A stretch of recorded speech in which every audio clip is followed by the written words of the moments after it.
pour être sérieux un petit peu, la commune, bon, c'est une commune rurale, vous commencez à la connaître. Les exploitations agricoles, c'est une douzaine, entre 12 et 14, hein, et c'est principalement dans le domaine de l'élevage animal. Oui, les vaches laitières, les bêtes à viande, cochons, volailles, les œufs, vraiment. Voilà. Et puis quelques artisans également. Notre seul et unique commerce, c'est le restaurant Pâtier, que beaucoup de gens connaissent, toujours aussi célèbre pour sa tête de veau, 2 fois par mois maintenant. Hein, un important, le mardi, hein, un important restaurant ouvrier qui attire du monde de fort loin, un restaurant de banquet également. Donc voilà tout ce que je peux vous dire. Oui, voilà, je fais court. Voilà, on et puis je redonne la parole au président. Merci beaucoup. Donc il ne faut pas que je mette ça trop près parce que c'est puissant. Hein. Donc l'appel Guy, donc Gare, Yves Commandou, Yves Josse, absent excusé, Pierrick Feutelet, André Piquet, Catherine Namour, Yvon Coléo, Présent. Jean-Christophe Perrault excusé, Loïc Hervy, Noël Collineau, Présent. Serge Chenet, Présent. Jean Hubert, Piel, Michael, En route. absent, Paul Rodriguez, Présent. Philippe Anet, Vincent Coët, Nicolas Toussaint, Annie Segan-Moutel, absente. Claude Gelsic, absent, il me l'a dit. Fabrice Genoël, Oui. Pierrick Lelièvre, Oui.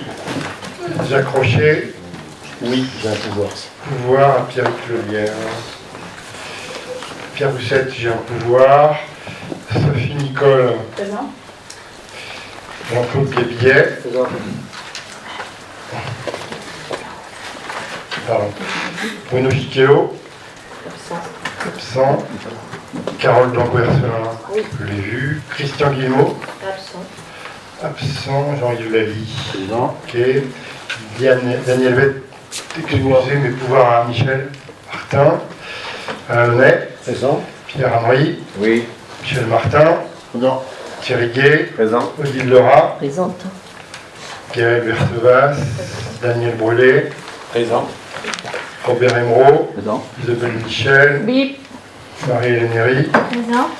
Marie-Hervé Geffroy, Présente. Jean-Luc Maloise, Présent. Jean-Claude Rialin, Présent. Alain Marchal, Présent. Céline Olivier, Présent. Rémi Brûlé, excusez pour voir Alain Marchal, Oui. Marc-Annie Claire, excusez pour voir à Madame Olivier, et Bernard Loiseau. Merci beaucoup.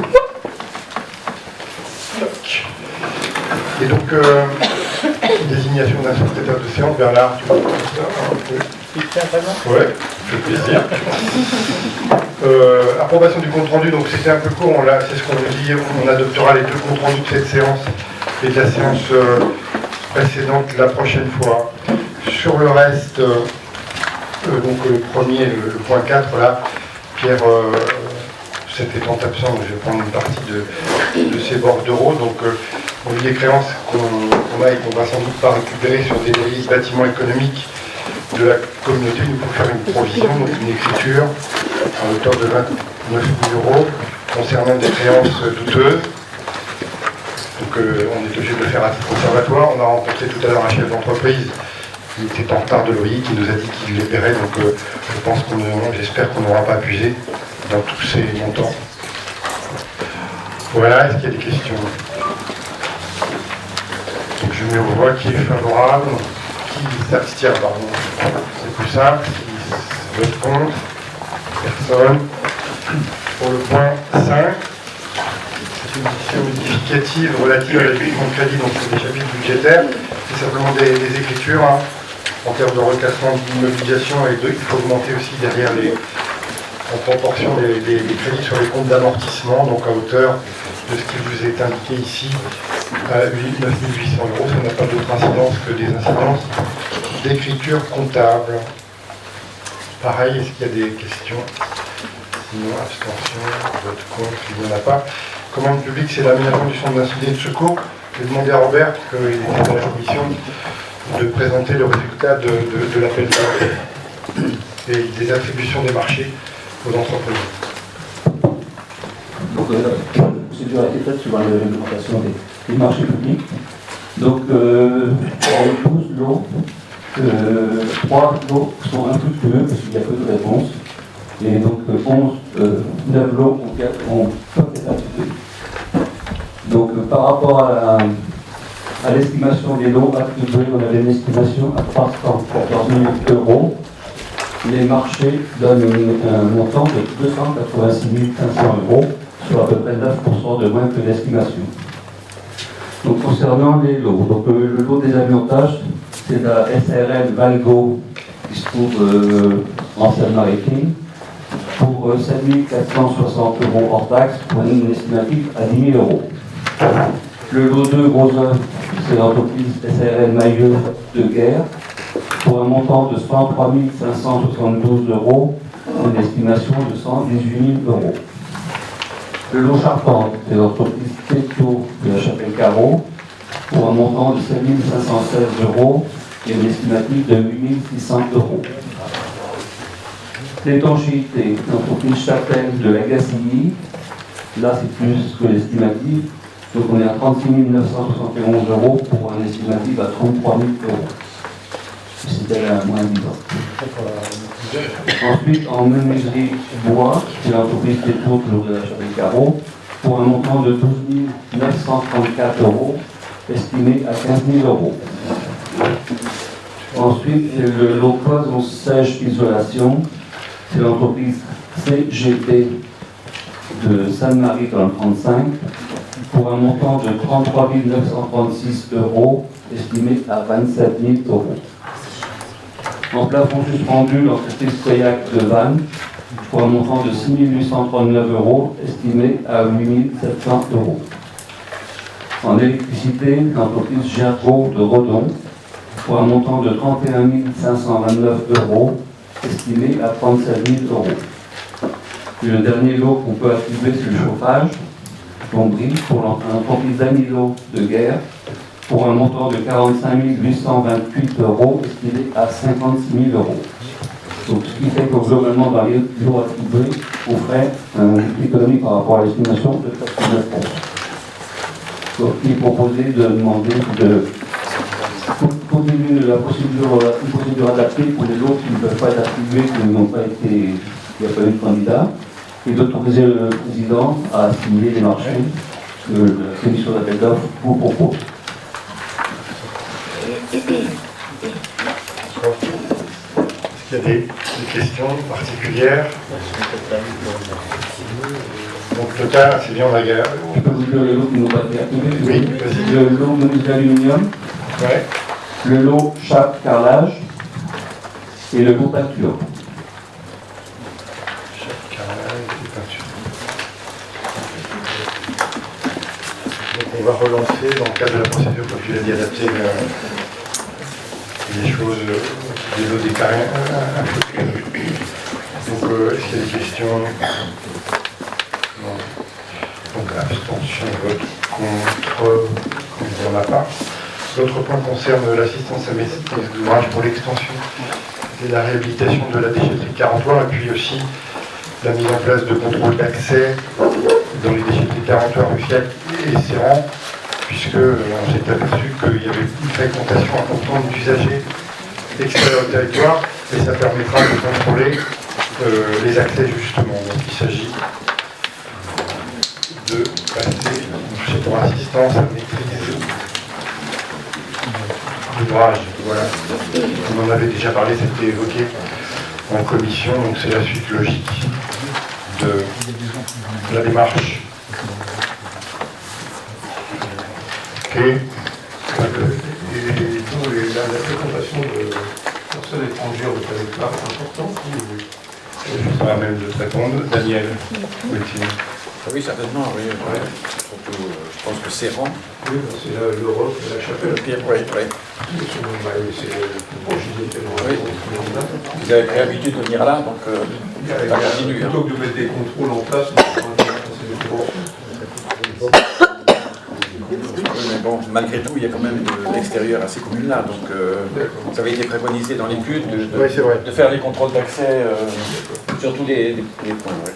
Donc les contrôles sont plus que les économies. Ouais. L'AMO nous dira. Est-ce que c'est gênant véritablement qu'on ait des accès de l'extérieur, quoi? Parce qu'on valorise, donc peut-être que l'un dans l'autre. C'est parce qu'ils ne sont pas contributeurs, c'est ça, c'est Ouais. Il t'a plus de charge que de valorisation. Comment vous allez contrôler si quelqu'un qui travaille dans le territoire dans l'endroit d'aller? Parce qu'en numéro, normalement, il y a une carte d'accès, et souvent c'est en correspondance, moi j'ai vu ça ailleurs avec le véhicule qui est Il y identifié. a tous nos résidents secondaires qui n'auront pas de carte et qui ne pourront pas y aller. Ah si, Si. Ils auront des cartes. Ils auront des cartes. Ah, voilà. Ça vient de voir le coût d'un tel Ça permet système. d'amortir le coût. Voir le coût d'un tel système, quoi, parce que Oui, c'est l'AMO D'accord, ah bon. qui va préconiser l'achat. Non. On va voir ce qu'ils vont nous proposer, mais c'était une demande qui avait été faite Oui, dans le cadre de l'étude. avec un véhicule. Après on avisera, on peut corriger. Oui, parce que c'est quand même en garde, simplement, déjà quand les déchetteries sont pas ouvertes, qu'il y a un souci, ils mettent dans les bois à côté. Si on entend savoir un peu plus dans les bois d'à côté, moi vous vous engagez à ramasser les ordures dans les bois, parce que, à le vol, Je vais passer la parole, si tu veux bien, à Luc qui veut dire quelque chose. Juste pour dire que les déchetteries coûtent très cher aujourd'hui et dans l'impact budget qu'on a, c'est donc même s'il y a revalorisation, ça couvre ça couvre très peu des coûts. Vous aviez, quand vous avez rénové Serran et Ruffiac, vous avez tout préparé pour je parle sous le contrôle de Dominique, mais vous aviez préparé les contrôles d'accès futurs, sachant que les territoires voisins sont passés en contrôle d'accès et qu'aujourd'hui, quand on demande aux gardiens de déchetterie, ils vous disent que plein de gens viennent du secteur du SMICTOM, de Redon Agglomération, du côté de Pleuhermel, sur les 3 déchetteries, principalement Serran et Carentoire d'ailleurs. Et donc aujourd'hui, c'est les habitants du territoire qui payent pour le traitement de ces déchets-là. Donc certes, on en valorise une partie, mais il ne faut pas oublier qu'on ne valorise pas tout d'abord, et que ça ne couvre pas les coûts de fonctionnement. Oui. On a une idée de pourquoi ils viennent alors qu'ils ont ça aussi sur leur territoire? Parce qu'ils sont limités. À Redon, Agglo, par exemple, vous avez le droit à X. Dans leur territoire, ils ont, je pense, je connais pas le SMICTOM, mais sur Redon Agglo, ils ont un nombre de passages en déchetterie avec un tonnage, bon, 1 mètre cube d'ailleurs, je crois que c'est en mètre cube. Et au-delà, ils payent ou ils n'ont plus le droit. Donc, vous les mettez dans la nature. aujourd'hui, ils viennent surtout à Carentoire parce que quand vous demandez aux gardiens de déchetterie, ils voient beaucoup de plaques d'immatriculation 35 et 44. Ah mais le SMICTOM, il n'y a pas, on n'est pas limité. Non. Pas pour l'instant. Sachant que nous, on peut aller dans la déchetterie de Plélan, aussi à côté. C'est aussi une question par rapport à ce type de distance, par rapport à là où on est, où les gens choisissent, quand ils sont à l'est, plutôt d'aller à Plélan que d'aller à Port-Caro, par exemple. Ok, donc on poursuit là-dessus, je mets aux voix qui est favorable. Enfin, non. Ça va plus vite dans l'autre sens, ça va, attention votre compte. Il risque aussi d'avoir des prêts de cartes, enfin, je pense qu'on Des prêts de cartes dans la famille. Ah, bah ouais, tu sais bien, hein, parce que c'est comme ça. Il ira comme ça. Ça n'empêchera pas. Sauf. Donc, abstention, vote contre. Une abstention. 2 abstentions. Des votes contre. On poursuit, merci. Ensuite, maîtrise d'œuvre pour la construction du pôle enfance jeunesse à l'Agassi. Donc, c'est de lancer un appel d'offres en la matière, une consultation sur la procédure adaptée. Et donc, l'idée, c'est, on a déjà discuté de créer un pôle enfance à l'Agassi, avec une option éventuellement de regroupement aussi du pôle ALSH. On est allé visiter sur place. On avait envisagé aussi le SPAN, mais c'est un petit peu difficile. En tout cas, il y a de la place éventuellement à l'ancienne trésorerie où le SPAN, après visite avec les personnels qui sont adaptés, devant une montagne aussi de la MSAP. à côté de la mairie. Donc là, c'est simplement la consultation avancée sur la maîtrise d'œuvre. Après, vous serez à nouveau sollicité quand on aura un peu plus avancé. Question. Donc, qui s'abstient? Il vote contre. Merci beaucoup. Il y avait un autre commande publique, le groupement de commandes relatif au contrôle et à la maintenance des bâtiments, qui est un contrôle et de la maintenance obligatoire. Il s'agissait d'un groupement de commandes. Vous avez le cahier des charges, je crois, de manière en annexe, constitué de 20 lots. La coordination serait par la communauté de communes. Et on m'a dit qu'il fallait répondre avant le 15 janvier, c'est ça? Et parce qu'on a une date, il faut absolument pour ceux qui sont intéressés. Et l'idée, donc, c'est de lancer ça ensemble pour bénéficier du coup plus intéressant de l'université. Donc la dénomination des lots qu'il y a ici, qui sont de l'ordre de 20.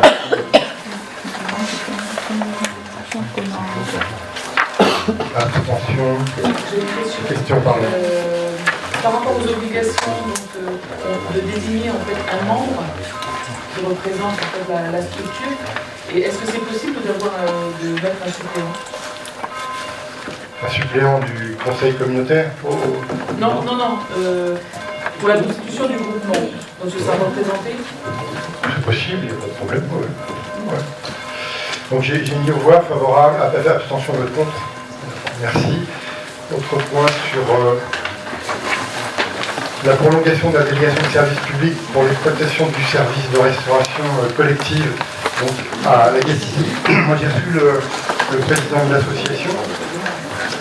Et donc l'échéance étant le 31 août 2020, avec les échéances qui arrivent, c'est de prolonger. Parallèlement, on a fait appel à un spécialiste qui s'appelle Atout Restauration pour faire une étude pour voir si que la compétence et pour l'instant est communautaire. Il était communautaire avant, la question s'est posée, vous vous souvenez, de savoir si ça devait rester communautaire ou retourner communal. Préalablement, il a fallu de faire une étude pour voir si au-delà de la cantine scolaire, il peut y avoir des opportunités à saisir en termes de portage de repas, etc. Et quand cette étude sera produite, on reviendra ici devant le conseil communautaire pour trancher, avant que de décider quoi que ce soit. Donc c'est pour ça que nous proposons de prolonger la délégation de service public pour une année. Pas de questions. Donc abstention, vote contre, il n'y en a pas. Merci, je passe. Oh pardon, excuse. Ah, c'est toujours du même. Quoi. Abstention 2, excusez-moi. Non, toujours par rapport à la question, effectivement, 3, oui. qui n'est pas réglée. De la compétence. Absolument, mais on fait ça d'abord et on réglera la question. Ensuite, 1, 2, 3, excusez-moi. 3. Et vous avez des pouvoirs? J'ai un pouvoir et un Ouais, pouvoir. donc ça fait 4, 5. Ah oui, alors tout à l'heure c'était... Avec Yves. Tout à l'heure, c'est Ouais. pareil. Tout à l'heure. 2 et 2. Alain, je te passe la parole sur le développement.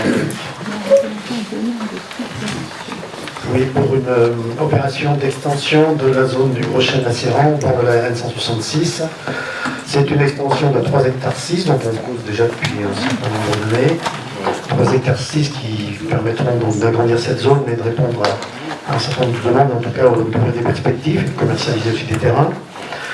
Dans une opération qui vise de la qualité et le respect bien sûr de l'environnement. Le plan de financement qu'il s'agit d'adopter ce soir, travaux de VRD pour 415 815, les aménagements paysagers pour 105 150, la maîtrise d'œuvre pour 28 700, des frais annexes et des imprévus pour 20 000, soit 569 665, qui sont financés par une subvention de l'ETR de l'État de 156 349, une subvention du conseil départemental de 15% à titre du PST, le programme de solidarité territoriale, pour 85 750, et un autofinancement de la communauté de communes de 40%, soit 227 866. Voilà. Donc il s'agit ce soir d'approuver ce plan de financement et d'autoriser le président à solliciter les subventions auprès de l'État, auprès du conseil départemental, et de signer tout ce qu'il pourrait y avoir à signer. On avait déjà délibéré sur les arrêtés de lotir il y a quelques temps et en 2 fois. Est-ce qu'il y a des questions? Rien à voir, mais le devenir de l'entreprise XC Bois, est-ce qu'il y a des infos? Pas de repreneur, pour l'instant on n'a pas d'informations. Il y a les informations, mais pour le moment elles ne sont pas divulguées, Ouais. il y a les informations. Ouais. il y a des candidats. Ouais, c'est ça, il y a des candidats, ça vous savez déjà, mais peut-être que ça a avancé depuis la visite, je ne sais pas. Moi j'ai vu des documents passer, mais des documents d'urbanisme. D'accord. On espère que ça va se concrétiser. Voilà. Valérie, vous avez des infos Je sais qu'il y a eu des acquéreurs pour le bâtiment et c'est marqué sur la clôture que c'est négocié. Qui est vendu. Ouais. Ok, donc on est d'accord sur la sollicitation de demande de subvention.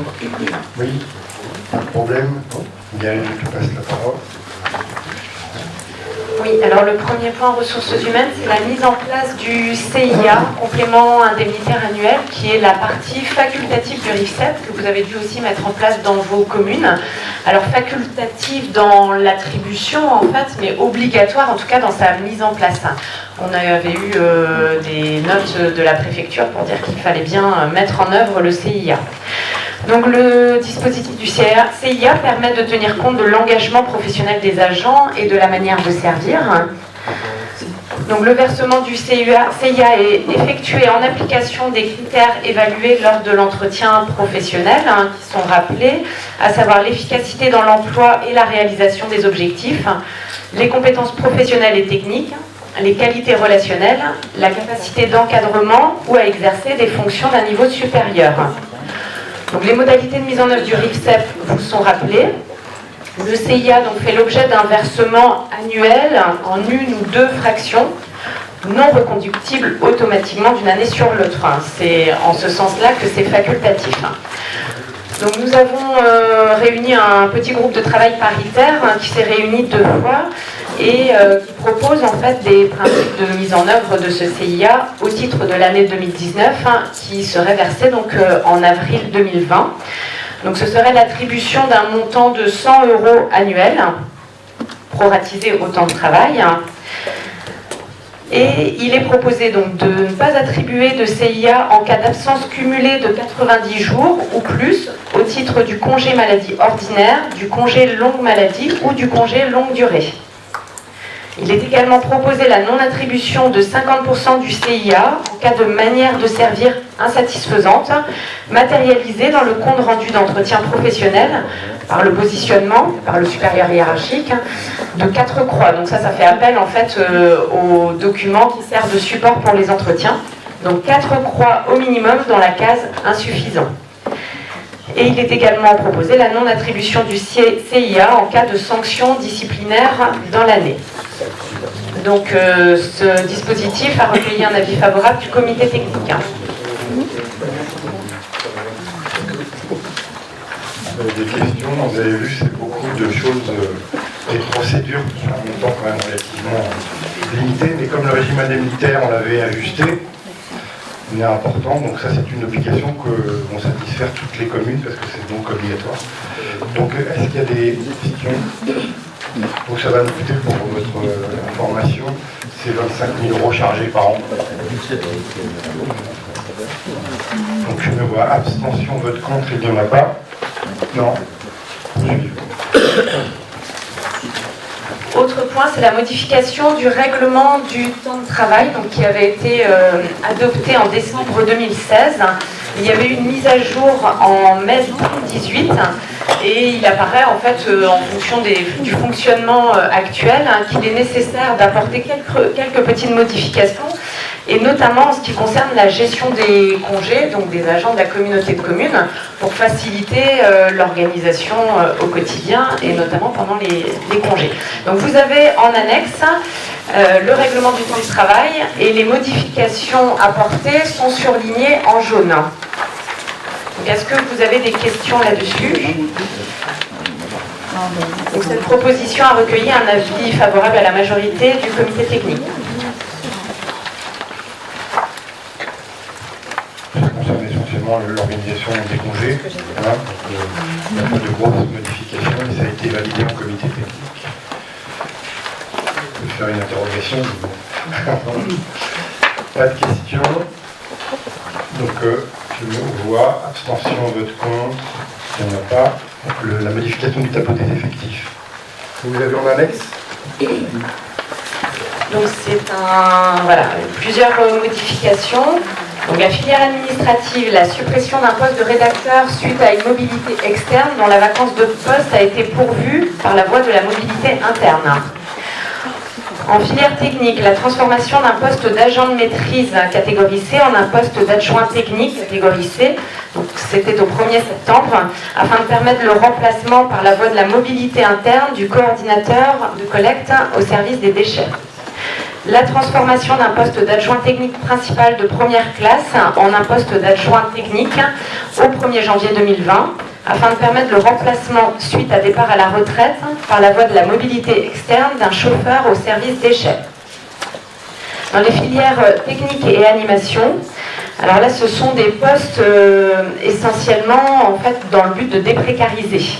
Donc c'est toujours intéressant, c'était des agents qui étaient en poste depuis de nombreuses années et voilà, qui du coup peuvent bénéficier d'une titularisation.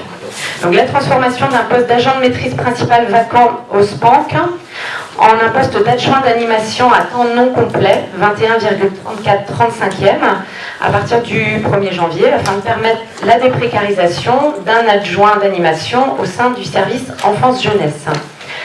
La transformation d'un poste d'adjoint technique principal de première classe vacant au service collecte des déchets en un poste d'adjoint d'animation à temps non complet, donc 18,04/35e, au 1er janvier, afin de permettre la déprécarisation d'un adjoint d'animation au sein du service enfance-jeunesse également.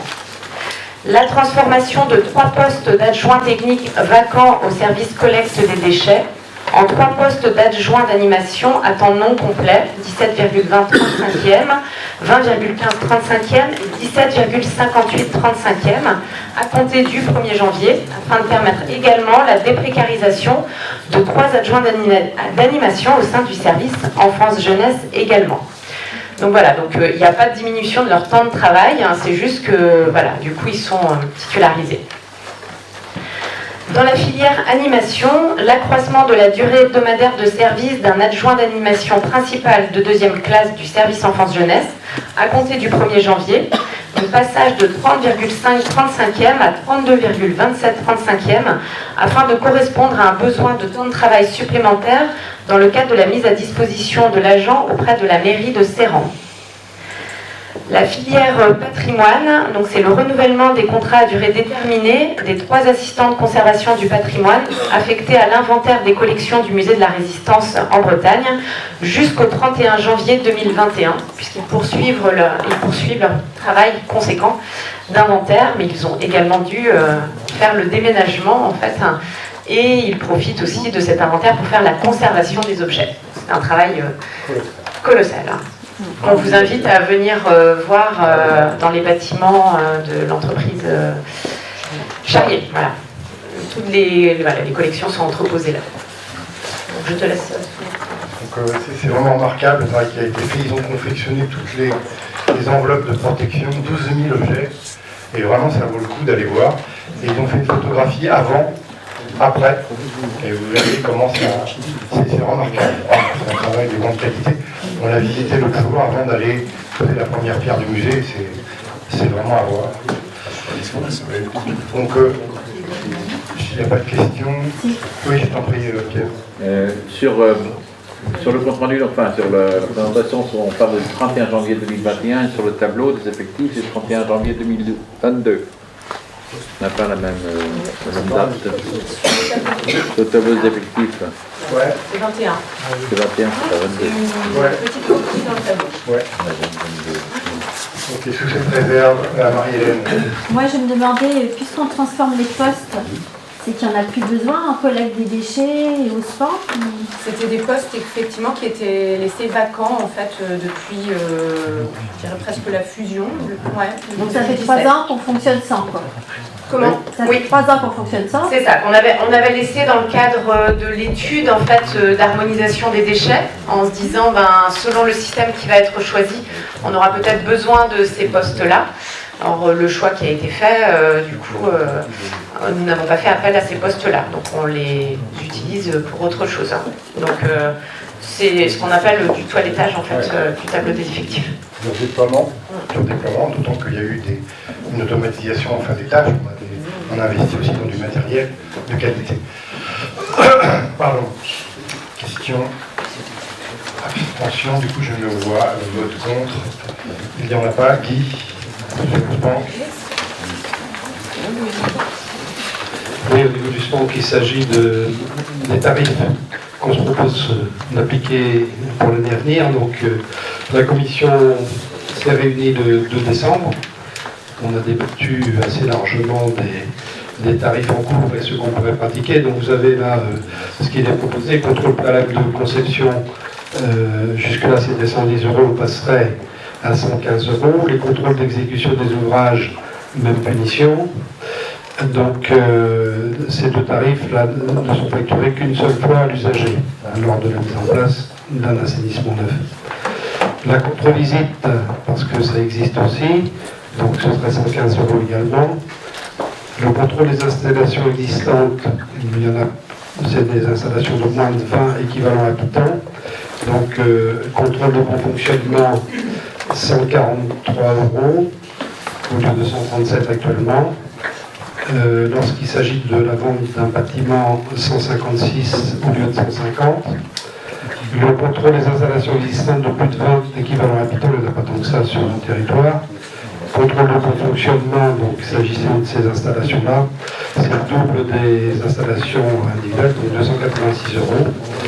Vente d'un bâtiment, 312 €, le double de 156 également. On se propose de rajouter une tarification supplémentaire lorsqu'il s'agit de monter des dossiers de réhabilitation. Vous savez qu'on peut... On peut toujours, dans le cadre des aides accordées par l'agence de l'eau, constituer des dossiers de réhabilitation et qui ouvrent droit donc à des subventions. Donc il y a du temps passé quand même par le personnel du SPANC, donc on se propose de facturer 50 € pour les frais de montage de dossier. Donc voilà, ce qui ferait une augmentation pour les tarifs globalement de 4%, sachant que l'idée au niveau de la communauté c'était de retenir environ 3%, mais on fait une petite séance de rattrapage pour nous permettre enfin, espère-t-on, d'équilibrer le budget assainissement non collectif horizon fin 2020, ce qui n'est pas une masse à faire. Voilà ce qu'il a proposé. Et c'est dans cet objectif-là. Voilà, Président. Merci. Merci. Oui. Juste une petite remarque. À quelle commission finance il a été décidé l'augmentation de 4%? Non, c'était évoqué. C'est comment? C'est pas la commission finance, non. c'est la commission. C'est indiqué, c'est dans le cadre de prévision du DOB, c'est ça, hein. Mais ça n'a pas été entériné, c'est vrai. Mais ceci dit, quand on regarde au niveau du budget de fonctionnement du SPANC, on va encore assister malheureusement à un déficit de 50 000 € cette année sur le budget de fonctionnement. On l'explique, on sait bien pourquoi, parce que bon, il nous manque du personnel, d'une part, on a du mal à recruter, mais c'est une proposition de la commission. Oui, mais on va enlever commission des finances, voilà, c'est à la commission des déchets. C'est pas la commission des finances, on peut enlever ça. Mais c'est vrai qu'il faut réajuster, Guy l'a dit déjà l'autre fois, on a fait appel à des prestataires pour relancer les opérations pour récupérer des recettes supplémentaires. Ok, donc sous cette réserve, avec la modification qui va être prise en compte, commission des déchets à la place de la commission des finances. Donc acte, je mets l'abstention, vote contre. Il n'y en a pas, donc on passe à 3. Alors, sur le PLH, donc sur le PLH, je vais passer la parole. On a simplement sollicité les communes. On a eu ici, j'ai vu ça tout à l'heure, 16 réponses. Ceux qui ne répondaient pas dans les 2 mois, ça valait accord. Et on nous demande, on nous demande simplement de redélibérer une fois les 26 septembre, 26 décembre. Une fois les communes consultées. Et après, il va y avoir un travail sur le plan financier qui va être fait à la commission au mois de janvier. Allez. C'est à nous, c'est moderne, mais c'est agressif. C'est peut-être une question de règle. C'est la toute première. Il doit y avoir un dossier emploi avec ça. Il doit être quelque chose. D'accord. Donc on va essayer de s'éloigner des micros de façon à ce que ça ne dit pas trop. Voilà. Ouais, il ne faut pas la mettre trop près, carrément. Voilà. On dit souvent, ne serrez pas trop. Bon, allez. Validation du programme local de l'habitat. Donc en fait, si vous voulez, c'est passé dans les communes. Le président le précisait tout à l'heure. On rappelle que, disons, les orientations, c'est pour 6 ans. Que les orientations principales, c'est un plan d'action. Et je vais rappeler simplement les grands points.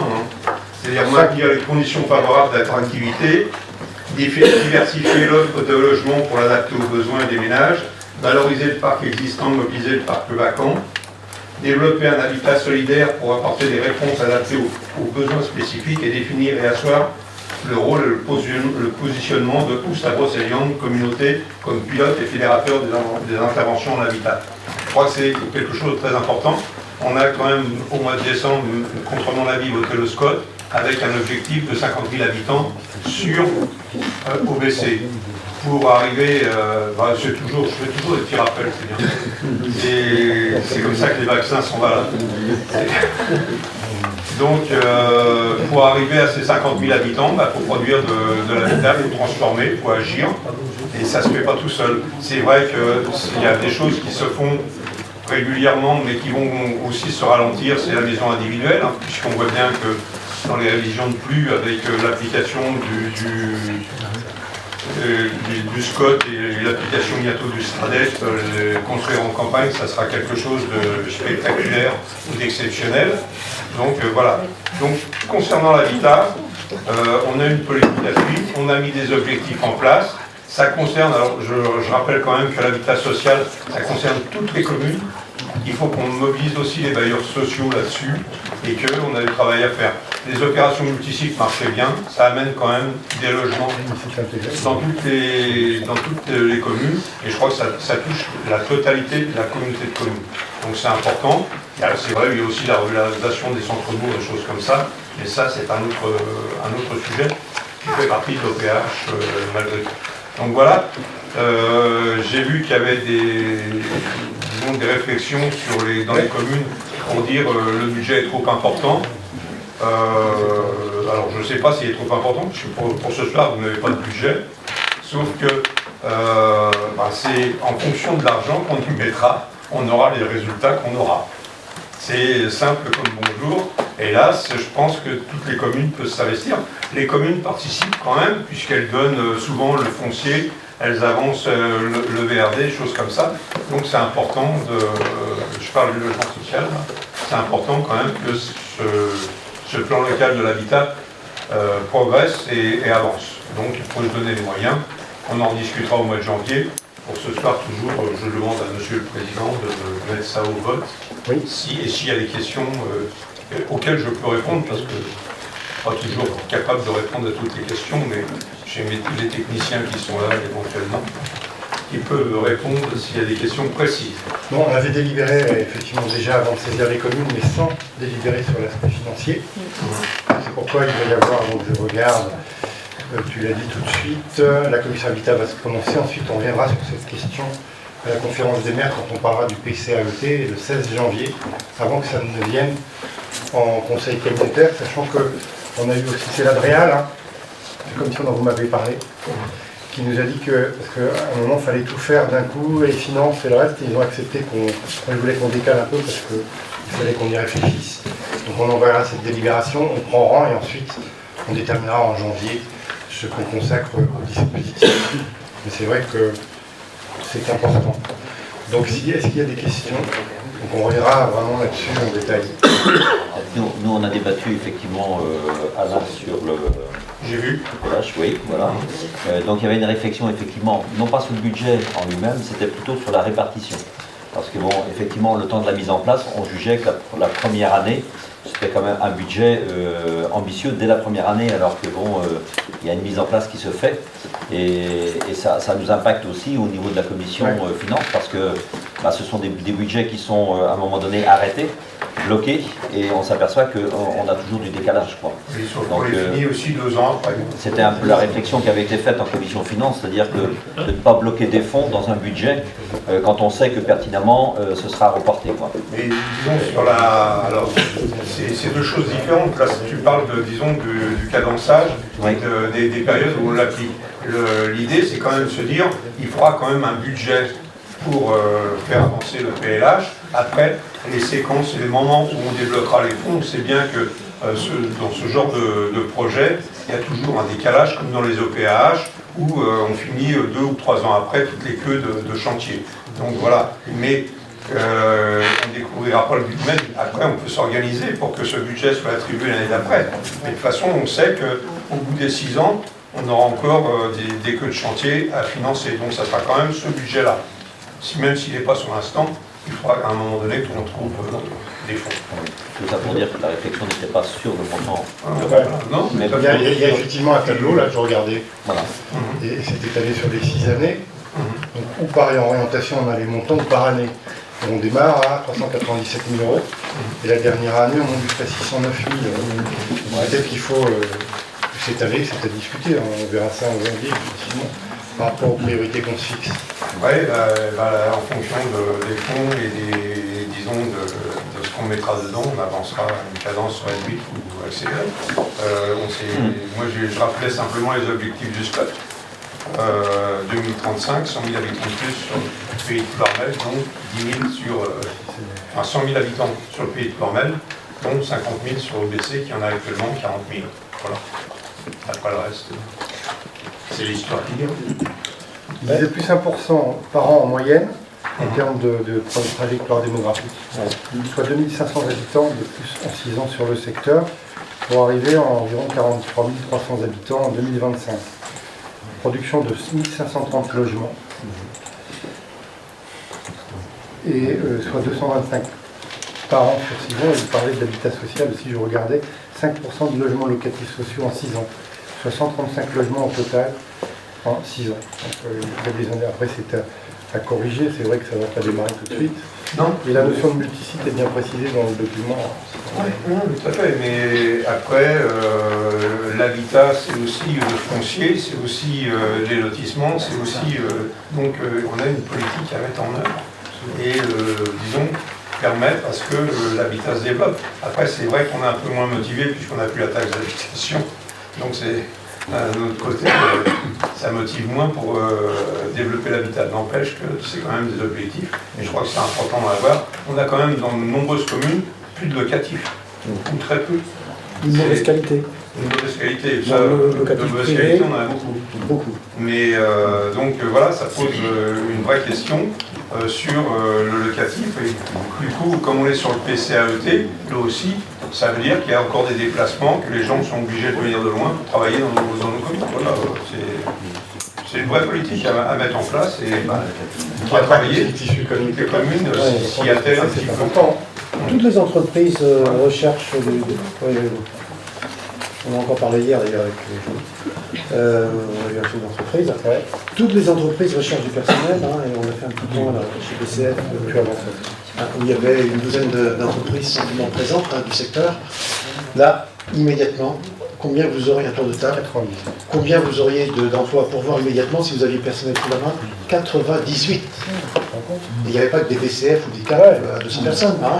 Il y avait des 10 ou 12. Vous imaginez tout ce qu'on perd. Donc, il y a un vrai problème d'accueil d'une population nouvelle, qu'on le veuille ou qu'on ne le veuille pas.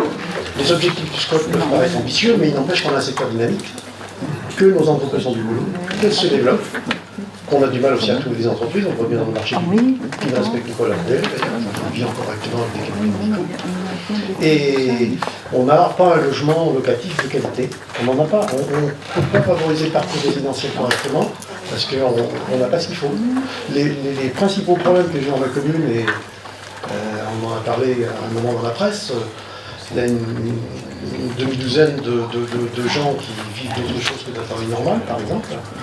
Ils font un certain nombre de choses qui causent des soucis aux maires, à la gendarmerie, et je ne vais pas donner plus de détails.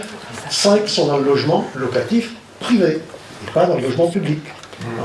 Et je dis souvent ça, le logement public que je connais particulièrement bien, il est, en tout cas le neuf, il est de meilleure qualité que le logement privé. On ne laisse rien passer les opérateurs de logement social, alors que les promoteurs privés, ils savent toujours où gratter.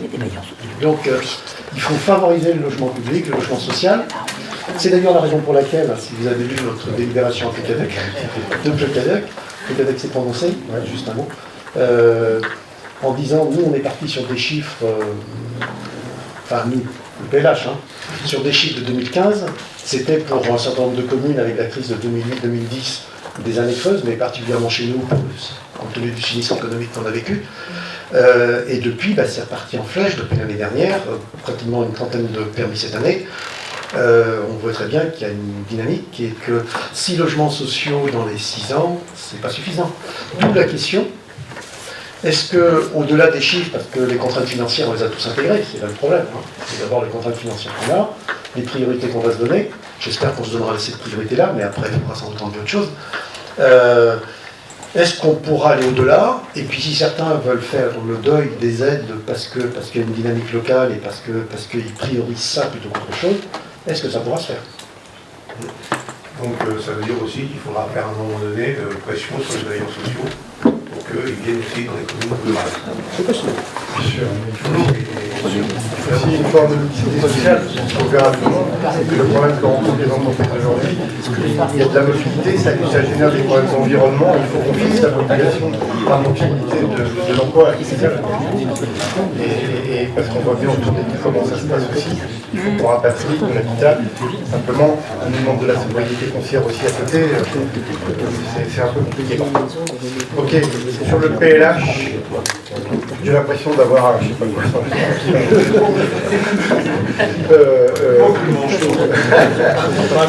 mais toi aussi ça fait un peu sucette là.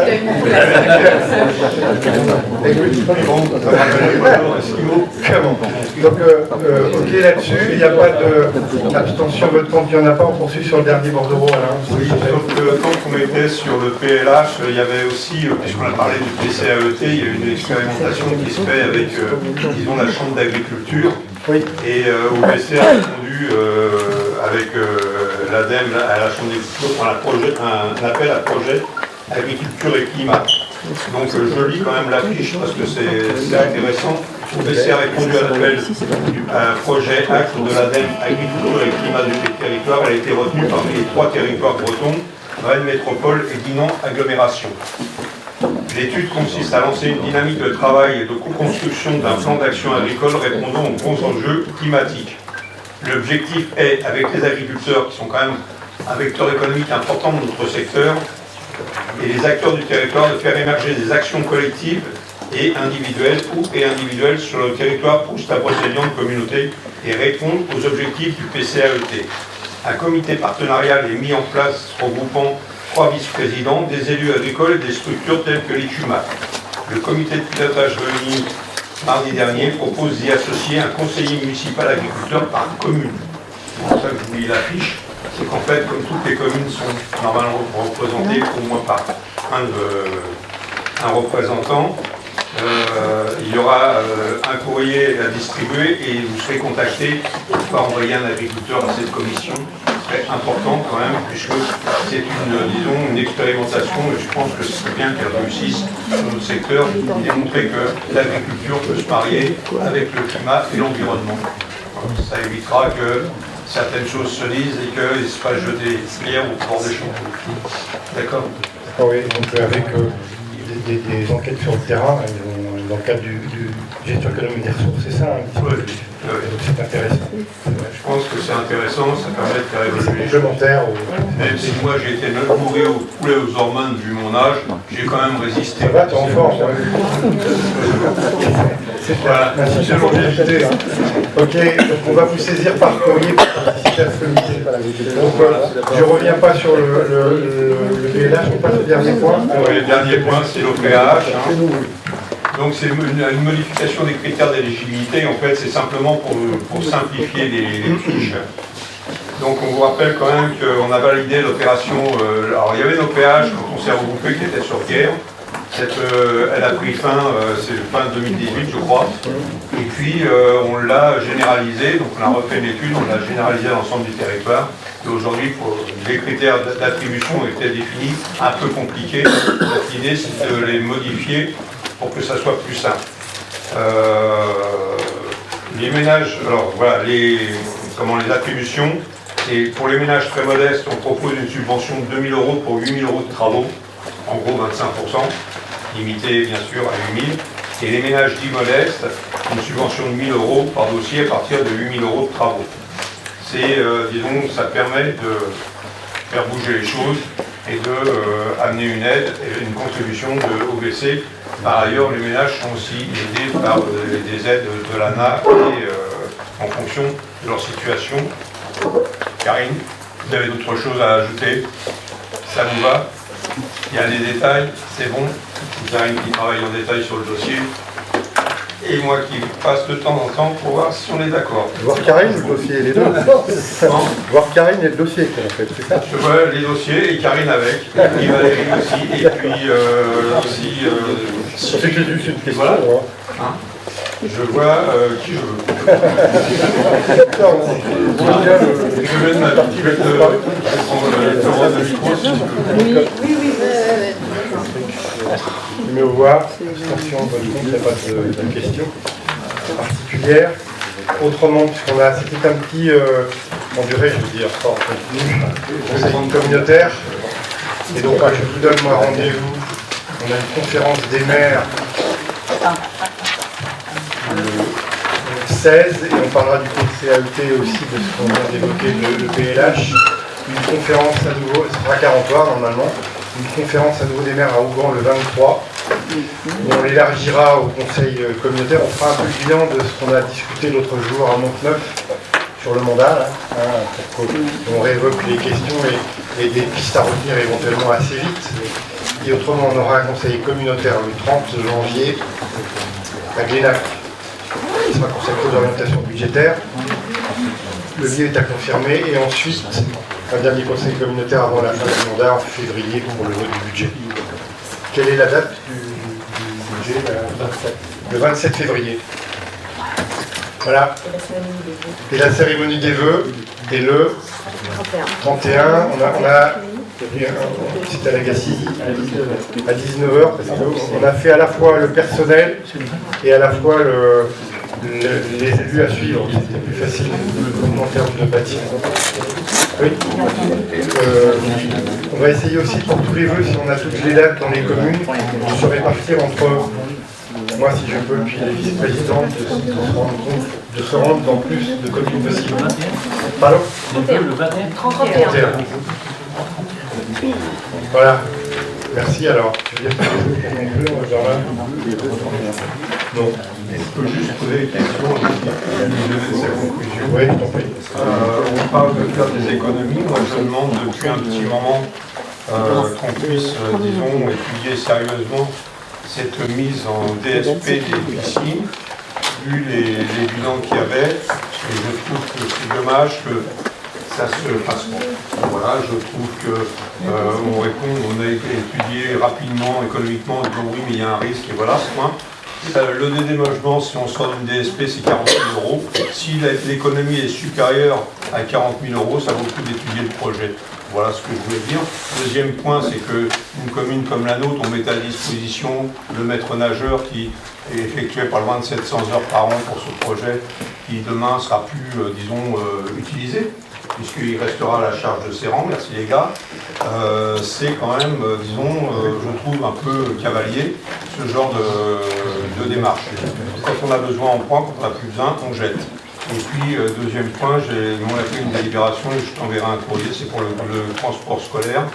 On fait des individualités, on fait de la territorialisation.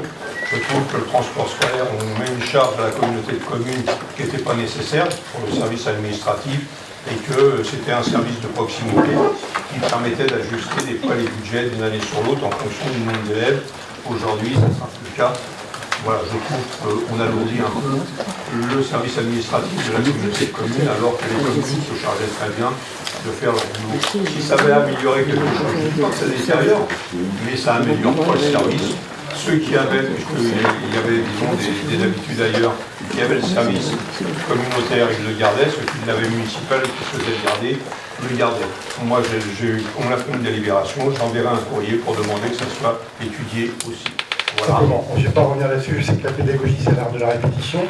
J'ai répété ce que j'ai dit depuis le début.